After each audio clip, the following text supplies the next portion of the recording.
বন্ধুরা আসসালামু আলাইকুম। আমি বলছি নিঃস্বর্গ নীরব থেকে, টি হাউস থেকে। বৃষ্টি হচ্ছে, এখন বাজতেছে 5:54, রাইট? এই যে দেখেন বাহিরের অবস্থাটা, বৃষ্টি হচ্ছে, ঝিল পানি বেড়ে গেছে, অসাধারণ একটি অনুভূতি। আসসালামু আলাইকুম বন্ধুরা, কেমন আছেন আপনারা? আশা করি নিশ্চয়ই ভালো আছেন। নতুন ভিডিওতে আপনাদের স্বাগতম। অ্যাকচুয়ালি ভিডিওটা আমি অনেক আগেই করে রেখেছিলাম, কিন্তু বিশ্বকাপ যাচ্ছিল, তারপর আবার আমারও খেলা দেখা নিয়ে একটু ব্যস্ত ছিলাম। সব কিছু মিলিয়ে আমি ভিডিওটা আপলোড করব বলে আর আপলোড করা হয়নি। এই ভিডিওটা হচ্ছে শ্রীমঙ্গল সিরিজের একটা ভিডিও করেছিলাম অনেক দিন আগে, প্রায় 1-1.5 মাসের উপরে বা 2 মাস হয়ে গিয়েছে। সেখানে আমরা দেখেছি রিজনেবল প্রাইসে একটি টি হাউসের ভিতর প্রকৃতির কাছে কিভাবে থাকা যায়। ঠিক দ্বিতীয় দিন আমরা যাব হরিণছড়া। আমি শ্রীমঙ্গল আগে অনেকবার আসলেও এই হরিণছড়া নামটা আমি শুনিনি, তাই এবার সময় করে আমরা যাব এবার হরিণছড়াতে একটি চার্চ আছে, সেই চার্চে যাব। সেখান থেকে বর্ডারের ভালো ভিউ দেখা যায়। সত্যি কথা বলতে আমার চার্চটাতে যে ভালো লেগেছে, বিকজ বাংলাদেশ সাধারণত আমরা সবসময় মুসলিমদের মসজিদ আর হিন্দুদের মন্দিরই দেখতে পাই, কিন্তু এখানে একটু ডিফারেন্ট ছিল। তারপর আমরা চার্চ কিছুক্ষণ ঘুরে বর্ডারের ভিউটা দেখে তারপর আমরা চলে যাই একটি গলফ কোর্সে। সেখানে ওয়েদারটা ছিল মনমুগ্ধকর। সব কিছু মিলিয়ে এই ট্যুরটা ছিল বেশ। চলুন তাহলে আমরা দ্বিতীয় পার্টের মূল ভিডিওটা শুরু করি। দেখুন বৃষ্টি ভেজা ঘুরে আমি টি হাউস থেকে নেমে রিসোর্টের দিকে এগিয়ে যাচ্ছি। লাইটের উপরে এগুলা কি?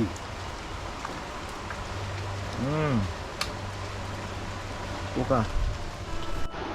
এটা কি ফল কেউ বলতে পারবেন? এটা যখন এটার উপরে পড়ে তখন ধাম ধুম ধুম করে শব্দ হয়, আর মনে হয় যে শয়তানে ঢিল মারতেছে। Good morning. ওহ, বৃষ্টির পর চারদিকটা কত সুন্দর লাগতেছে। হ্যাঁ,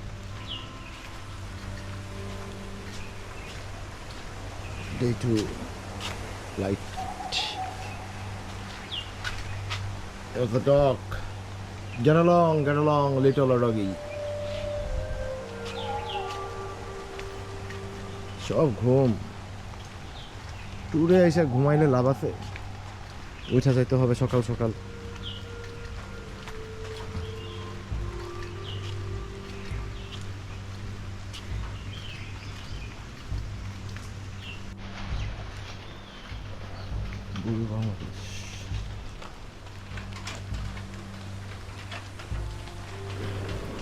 আমি জানি না এটা আমার সমস্যা কিনা, তবে নতুন জায়গাতে যে আমি খুব বেশি একটা ঘুমাতে পারি না, তাই আমি খুব আর্লি ঘুম থেকে উঠে যাই। যেহেতু ঘুরতে এসেছি, তাহলে আমি শুধু শুধু এখানে কেন ঘুমাবো।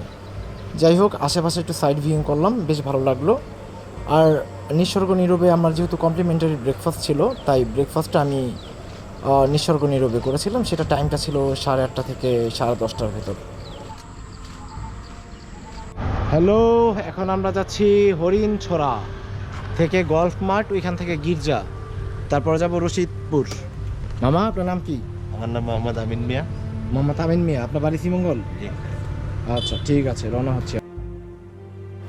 1500 টাকা দিয়ে আমি সিএনজিটা রিজার্ভ করি। এখানে হরিণছড়া 3টা স্পট দেখার কথা থাকলেও আমি 2টা স্পট যাই, আর রশিদপুর যাই। যেহেতু চা কন্যাতে আমার কখনো যাওয়া হয়নি, কতবার শ্রীমঙ্গল এসেছি, সব কিছু মিলিয়ে আমার মনে হয়েছে এবার আমার রশিদপুরটাও ভালো করে দেখা উচিত, যেটা আমি প্রথম পার্টে দিয়েছি। টমটম বাড়াই নেই, আমি টমটম বাড়াই নেই, বর্তমানে ছুরি বন্ধ হয়ে গেছে।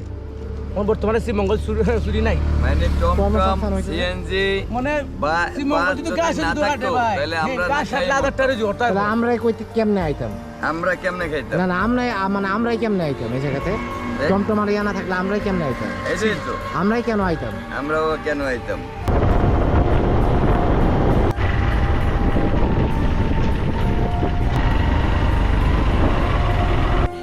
আমরা আছি এখন হরিণছড়া। এটা হচ্ছে একটা চার্চ।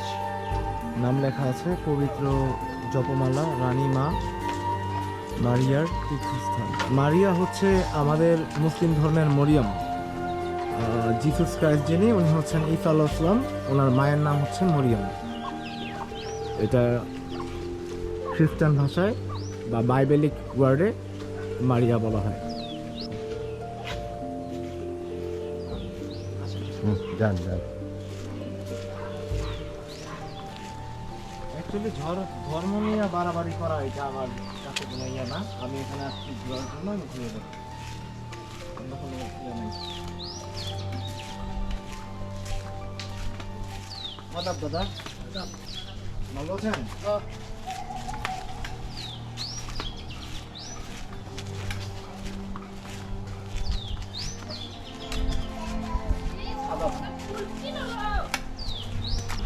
আসসালামু আলাইকুম। আমি আছি এখন একটা পবিত্র জপমালা রানী মা মারিয়া তীর্থোৎসব বা চার্চে আছি। অ্যাকচুয়ালি ধর্ম নিয়ে না আমার না ওই রকম না বাড়াবাড়ি করতে ইচ্ছা হয় না। আমি এখানে আসছি মানে ট্যুরিস্ট হিসেবে, আমি দেখব এখানে কি আছে সে কারণে। কিন্তু আমি প্রায় সময় দেখি অনেকে বলে যে মন্দিরে গেলে যে মন্দির নাকি পছন্দ করি, এই করি সেই করি। এগুলো না ভাই আপনারা না হীনমন্যতার পরিচয় দেন। কারণ কি, আমি একটা জায়গাতে আসছি ঘোরার জন্য, ঠিক আছে? এটা আমি জাস্ট ঘোরার জন্যই আসছি। এখানে জিসাস ক্রাইস্ট বা আমাদের ঈসা আলাইহিস সালাম সম্পর্কে কিছু কথা বলি। উনি হচ্ছেন দুনিয়াতে একমাত্র মানুষ যে পৃথিবীতে কোনো পুরুষের স্পর্শ ছাড়া তার মায়ের গর্ভে জন্মগ্রহণ করেছিল। এই জন্য অনেক খ্রিস্টান তাকে বলে, সেটা আমি বলতে চাচ্ছি না, সেটা আপনারা সবাই জানেন। এটি হচ্ছে আমাদের ধর্মের জন্য এক প্রকার শিরক, তাই আমি বলবো না। এটা ছিল মারিয়াম, মানে Mary Maria, O holy mother of queen of Rosario, you are my refugee, lead me to your son Jesus when I find peace and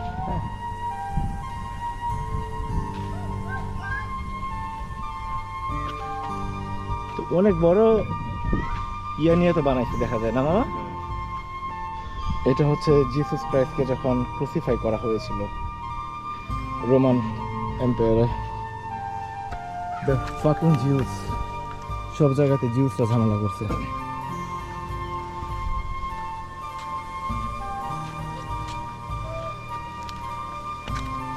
চার্চের উপরে উঠলে ভারতের বর্ডার দেখা যায়, যদিও আমাকে এটা সিএনজি মামা বলেছে, কতটুকু সত্যি আমি জানি না, তবে আমার কাছে মনে হয়েছে এটা ইন্ডিয়ান বর্ডারই হবে। হ্যাঁ হ্যাঁ হ্যাঁ বাংলাদেশের না?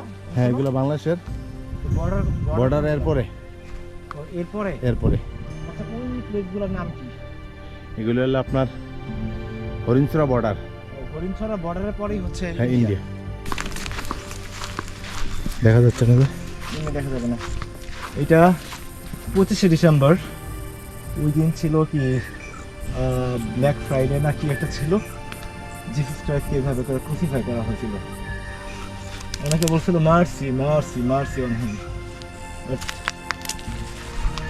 শোনা নাই। এগুলো পাকা কাঁঠাল, পাকা? এই যে ও এটা তো খেয়ে নিছে, এটা কি পাখি খাইছে? না না, তাহলে ও কাঠবিড়ালি। আর আমার কাছে ধর্ম নিয়ে বাড়াবাড়িটা একেবারে খুবই বিরক্ত লাগে। উগ্র কোনো কিছু আমি পছন্দ করি না, সেটা যে ধর্মের হোক। তাই আমার মনে হচ্ছে আমি যেহেতু মানুষ ঘুরতে এসেছি, তো এখানে মন্দির মসজিদ আমার যা আছে ঘোরার, আমি ঘুরবো ট্রাভেলার হিসাবে।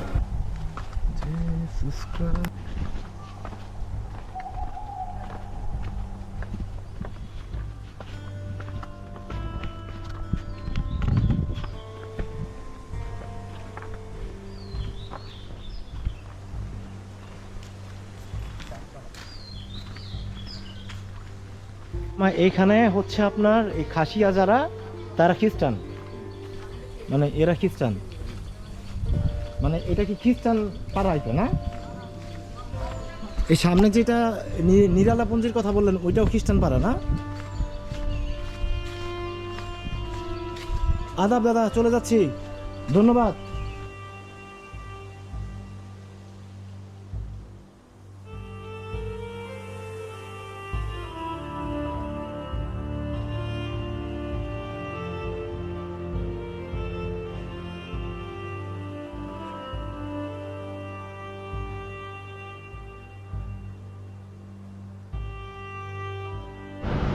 আমরা গলফ ক্লাবে যাচ্ছি।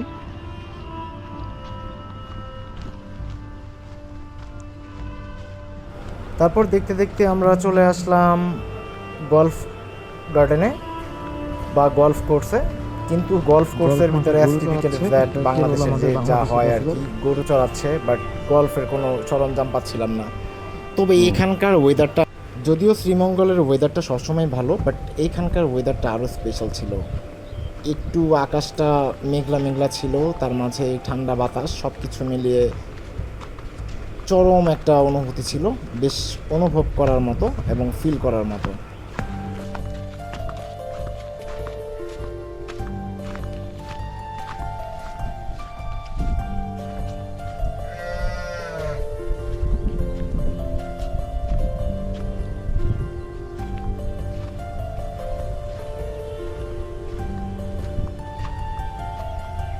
এই পাশে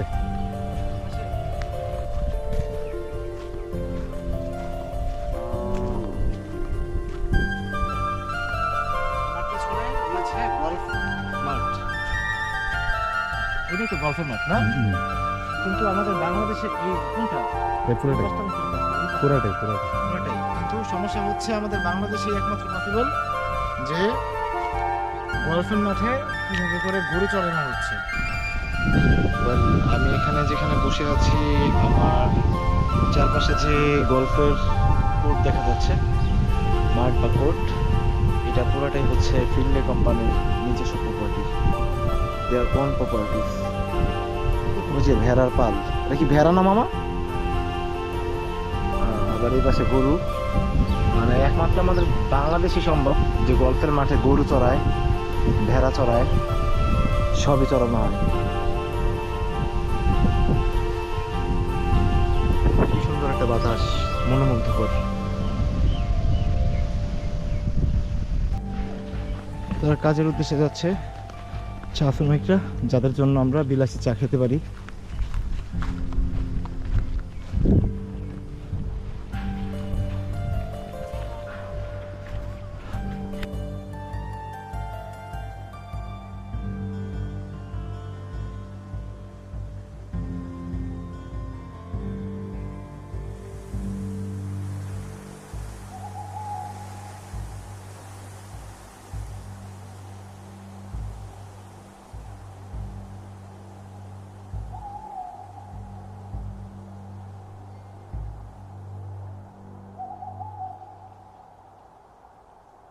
তো বন্ধুরা, এই ছিল আমাদের শ্রীমঙ্গলের সেকেন্ড পার্টের ভিডিও।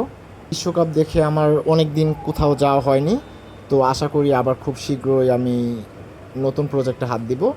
তো সেই পর্যন্ত আপনারা ভালো থাকবেন এবং আমার চ্যানেলটিকে আপনারা সাবস্ক্রাইব করবেন যেই দেখেন, আর প্লিজ রিচ করতে সহায়তা করবেন, যেহেতু আমার অনেক দিন হয়ে গিয়েছে। সব কিছু মিলে আশা করি ভালো কিছু দিব আমি। পর্যন্ত আজকে বিদায় নিচ্ছি। সবাই ভালো থাকবেন, অনেক অনেক ভালো থাকবেন। আসসালামু আলাইকুম।